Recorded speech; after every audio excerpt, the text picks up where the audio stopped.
Matthew 23. Then Jesus spoke to the crowds and to his disciples, saying, The scribes and the Pharisees have seated themselves in the chair of Moses. Therefore, whatever they tell you, do and comply with it all. But do not do as they do, for they say things and do not do them.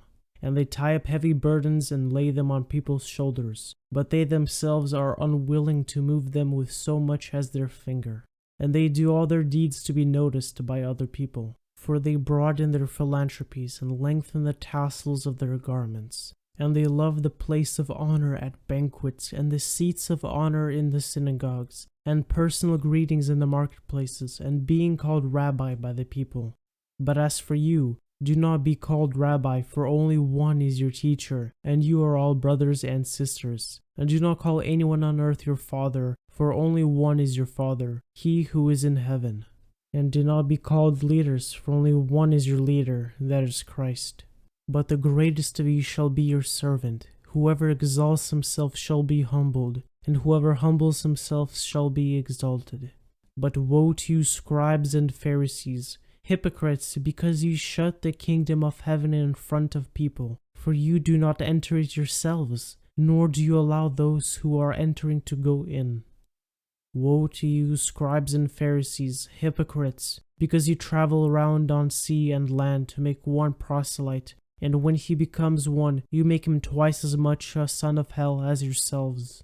Woe to you, blind guides, who say, Whoever swears by the temple, that is nothing, but whoever swears by the gold of the temple is obligated.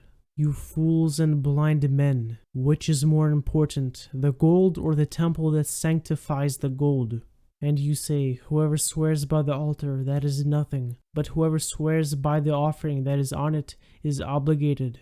You blind men, which is more important, the offering or the altar that sanctifies the offering? Therefore, the one who swears by the altar swears both by the altar and by everything on it. And the one who swears by the temple swears both by the temple and by him who dwells in it. And the one who swears by heaven swears both by the throne of God and by him who sits upon it. Woe to you, scribes and Pharisees, hypocrites! For you tithe mint and dill and cumin, and have neglected the weightier provisions of the law, justice and mercy and faithfulness. But these are the things you should have done without neglecting the others. You blind guides, who strain out a gnat and swallow a camel. Woe to you, scribes and Pharisees, hypocrites! For you clean the outside of the cup and of the dish, but inside they are full of robbery and self-indulgence. You blind Pharisee, first clean the outside of the cup and of the dish, so that the outside of it may also be clean.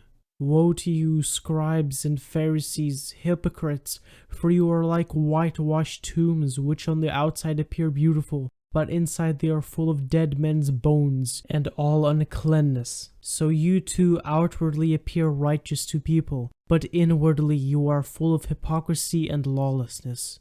Woe to you, scribes and Pharisees, hypocrites! For you build the tombs of the prophets and decorate the monuments of the righteous. And you say, If we had been living in the days of our fathers, we would not have been partners with them in shedding the blood of the prophets. So you testify against yourselves, and you are sons of those who murder the prophets. Fill up then the measure of the guilt of your fathers. You snakes, you offspring of vipers! How will you escape the sentence of hell? Therefore, behold, I am sending you prophets and wise men and scribes. Some of them you will kill and crucify, and some of them you will flog in your synagogues, and persecute from city to city, so that upon you will fall the guilt of all the righteous blood shed on earth, from the blood of righteous Abel to the blood of Zechariah the son of Berechiah, whom you murdered between the temple and the altar. Truly, I say to you, all these things will come up upon this generation. Jerusalem, Jerusalem, who kills the prophets and stones those who are sent to her. How often would I have wanted to gather your children together, the way a hen gathers her chicks under her wings, and you were unwilling. Behold, your house is being left to you desolate. For I say to you, from now on you will not see me until you say, Blessed is the one who comes in the name of the Lord.